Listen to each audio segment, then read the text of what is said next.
Pekerjaan belum tentu adalah sebuah profesi, sementara profesi sudah pasti profesi itu adalah bagian dari pekerjaan.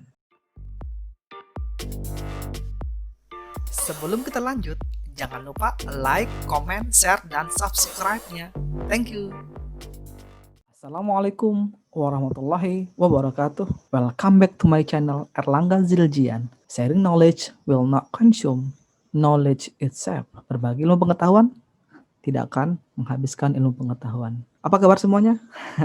Kita kembali lagi ke pembahasan tentang etika profesi teknologi informasi. Kali ini kita akan membahas tentang pekerjaan, profesi, dan profesionalisme.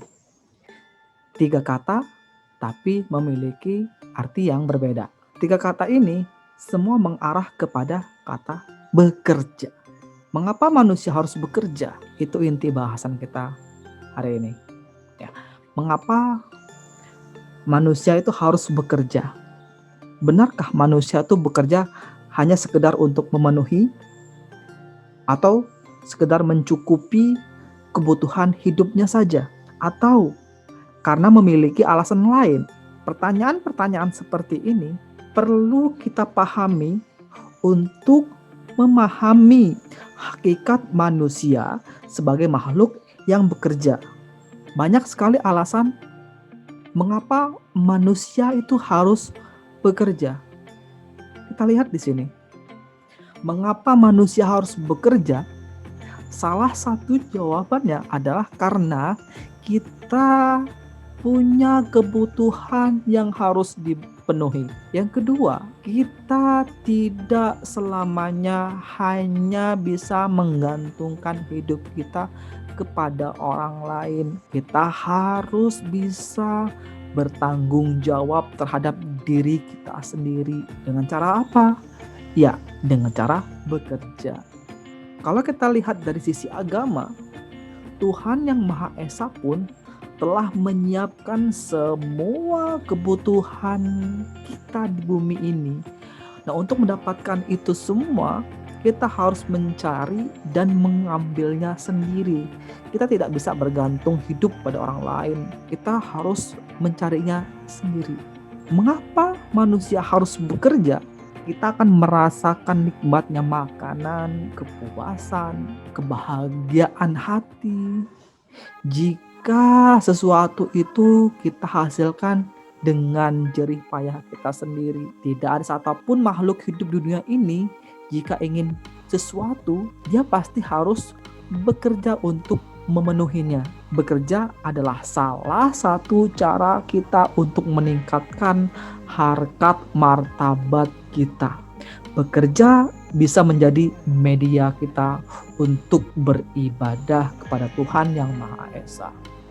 Ini adalah beberapa alasan mengapa manusia harus bekerja, dan tentu saja masih banyak alasan-alasan lain yang menyatakan mengapa kita harus bekerja.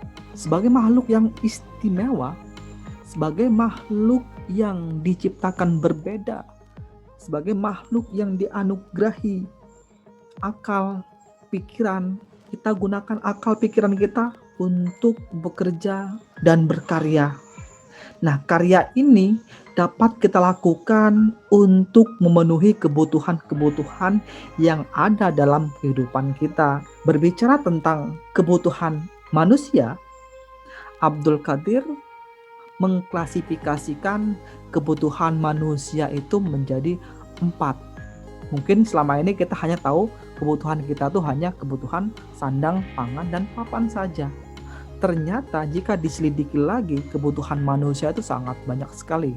Gak cuma sekedar pakaian, tempat tinggal, maupun kebutuhan akan makanan. Tapi ternyata sandang, pangan, dan papan itu adalah kebutuhan ekonomi, di mana sandang, pangan, papan adalah salah satu contoh dari kebutuhan ekonomi, di mana kebutuhan ekonomi ini adalah kebutuhan yang sifatnya material untuk kesehatan dan keselamatan kita. Yang kedua adalah kebutuhan psikis. Kebutuhan psikis ini adalah kebutuhan yang sifatnya non material, juga untuk kesehatan ketenangan kita. Kita butuh akan kebutuhan rohani, kita butuh agama, kita butuh pendidikan, kita butuh hiburan. Contoh kebutuhan psikis. Masih menurut Abdul Qadir, bahwasanya klasifikasi kebutuhan manusia yang ketiga adalah kebutuhan biologi. Manusia butuh berkembang biak. Manusia butuh regenerasi. Manusia butuh untuk keberlangsungan hidupnya. Contohnya, kita membutuhkan pernikahan. Nah, yang keempat yaitu kebutuhan akan pekerjaan. Nah, kebutuhan akan pekerjaan ini sifatnya adalah kebutuhan praktis.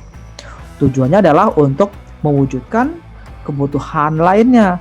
Misalnya, kita butuh akan sebuah profesi, kita butuh akan sebuah pekerjaan, kita butuh akan sebuah usaha, kita butuh akan sebuah perusahaan, dan lain sebagainya. Pada hakikatnya, bekerja itu adalah kodratnya manusia.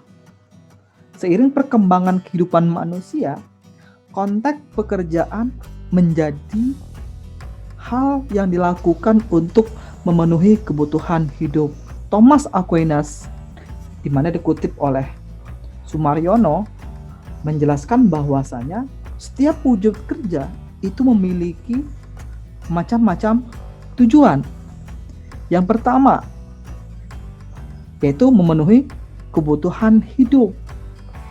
Hasil dari melakukan pekerjaan dapat kita gunakan untuk memenuhi kebutuhan kita sehari-hari, baik kebutuhan akan sandang, pangan, papan, maupun kebutuhan lainnya.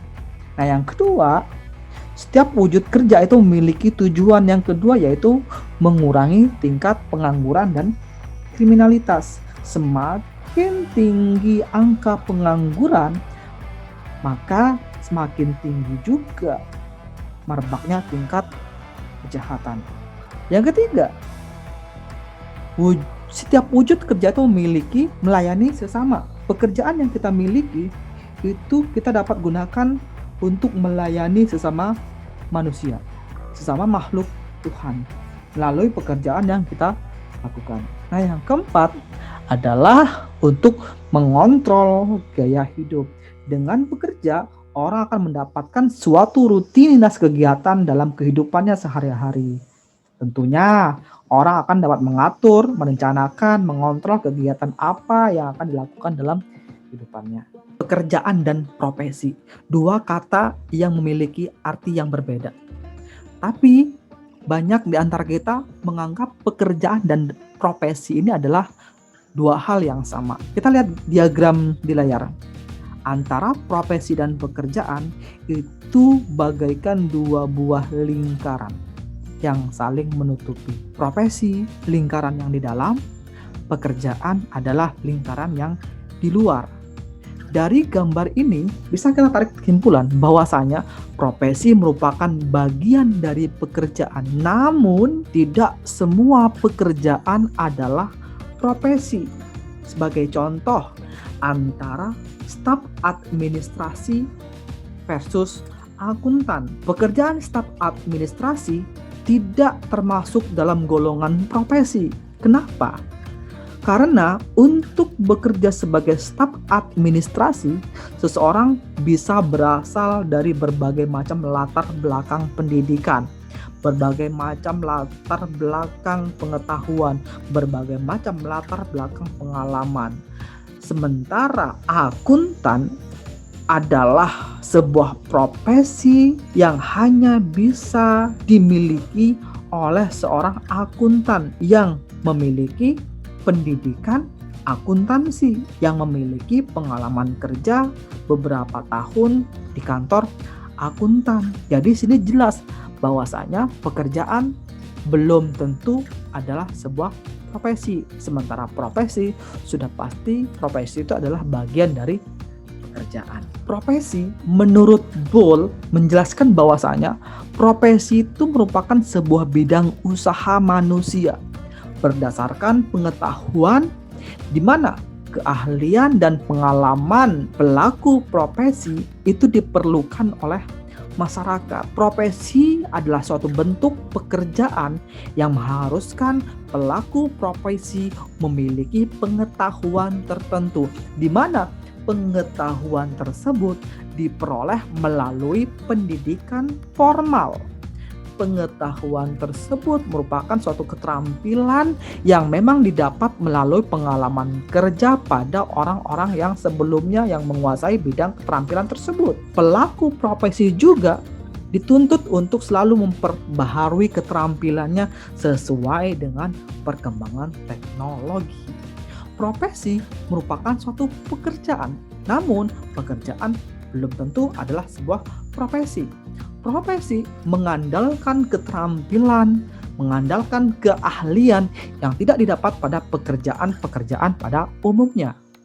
Profesi merupakan satu pekerjaan yang dilakukan sebagai sumber utama nafkah hidup dengan keterlibatan pribadi yang mendalam dalam menekuni profesi tersebut. Profesi merupakan satu pekerjaan yang menuntut pengemban profesi tersebut untuk terus memperbarui keterampilannya sesuai dengan perkembangan teknologi. Sebelum kita lanjut, jangan lupa like, comment, share, dan subscribe-nya. Thank you. Sebagaimana yang kita ketahui, bahwasanya profesi itu terbagi jadi dua, yaitu profesi umum dan profesi khusus. Untuk profesi khusus itu memiliki dua kategori. Yang pertama adalah profesi yang melibatkan hajat hidup orang banyak. Contohnya siapa? Contohnya adalah profesi dokter.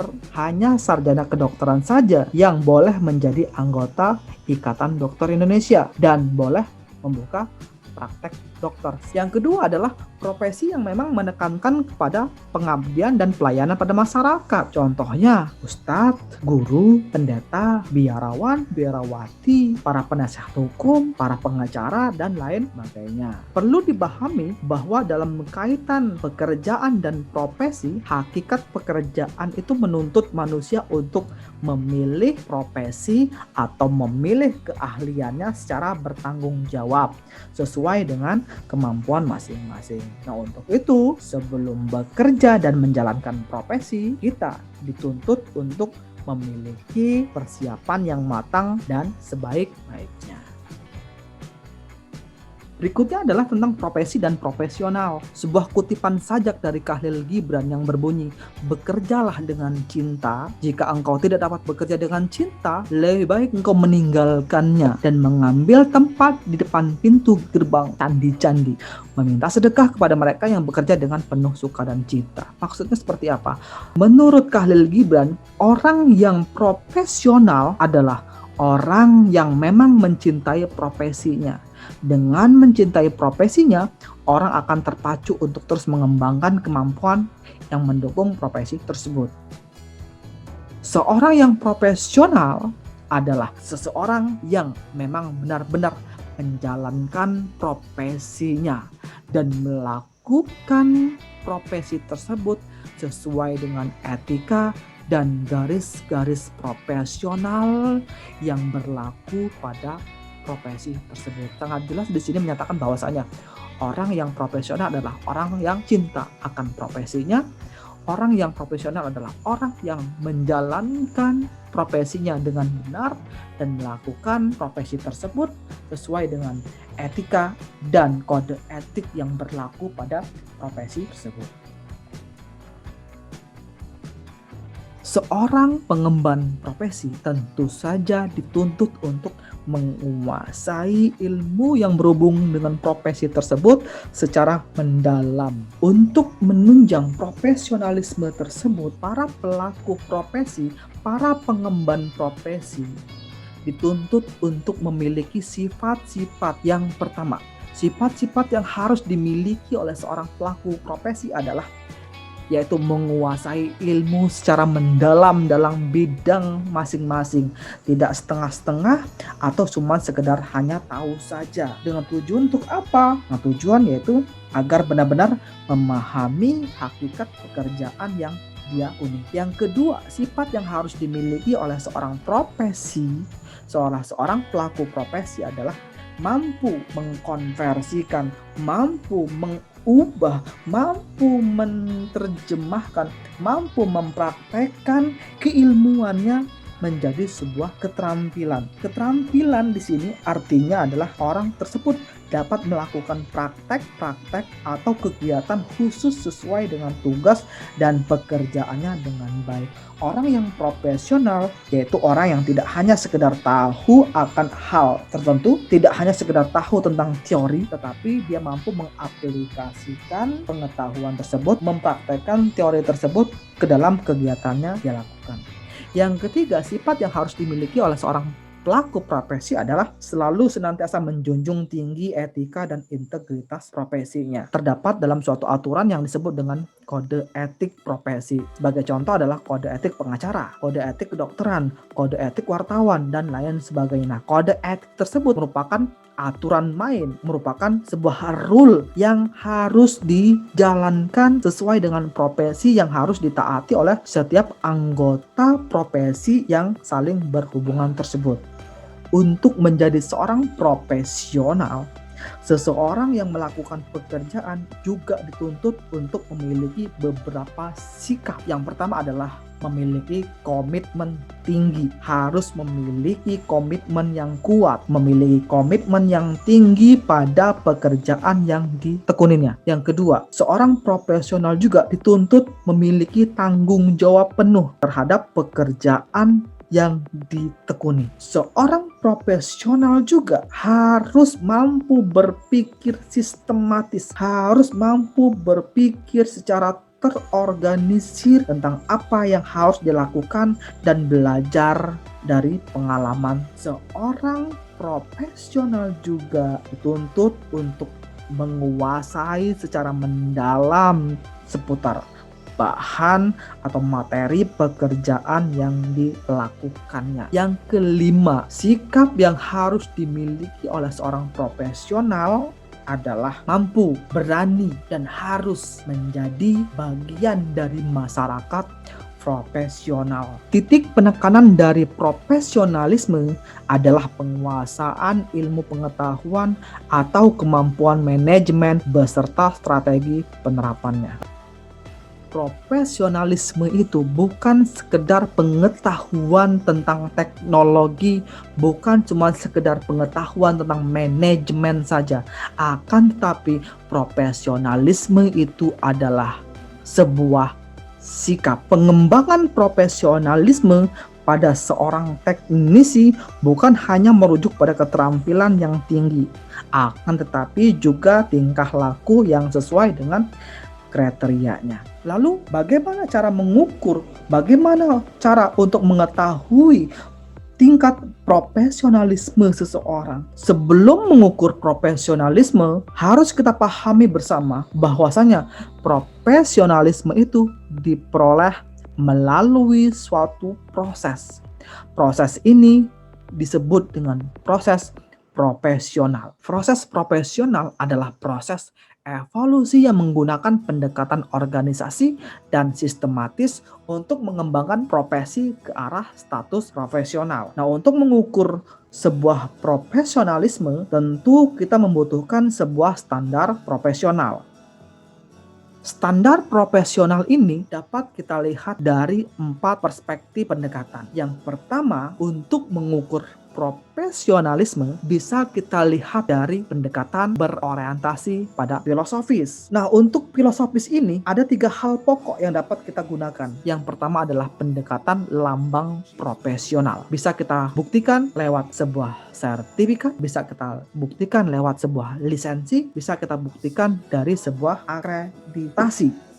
Sertifikasi ini merupakan sebuah lambang bagi individu, bagi orang per orang yang profesional dalam bidang tertentu. Yang kedua adalah menggunakan pendekatan sikap individu. Orang yang melihat bahwa individu yang profesional adalah individu orang per orang yang mampu memberikan sebuah layanan yang memuaskan dan bermanfaat bagi pengguna jasa profesi. Misalnya kebebasan personal, pelayanan umum, pengembangan sikap individu, dan aturan-aturan yang sifatnya pribadi. Ketiga, kita bisa menggunakan pendekatan elektik, yaitu penggunaan prosedur, teknik, metode, dan konsep dari berbagai sumber, sistem, dan pemikiran akademis. Pendekatan ini melihat bahwasanya sebuah proses profesional dianggap sebagai satu kesatuan dari kemampuan, hasil kesepakatan, dan standar tertentu. Hal ini berarti bahwa pandangan individu tidak akan lebih baik dari pandangan kolektif yang disepakati bersama. Nah, yang kedua adalah pendekatan berorientasi perkembangan. Dari berbagai macam pendekatan yang kita bahas tadi, dapat kita simpulkan bahwasanya untuk mengukur profesionalisme bukanlah perkara gampang, bukanlah perkara yang mudah, karena profesionalisme itu diperoleh melalui sebuah proses profesional, yaitu proses evolusi dalam mengembangkan profesi ke arah status profesional yang kita harapkan. Jangan lupa like, comment, share, dan subscribe-nya. Thank you.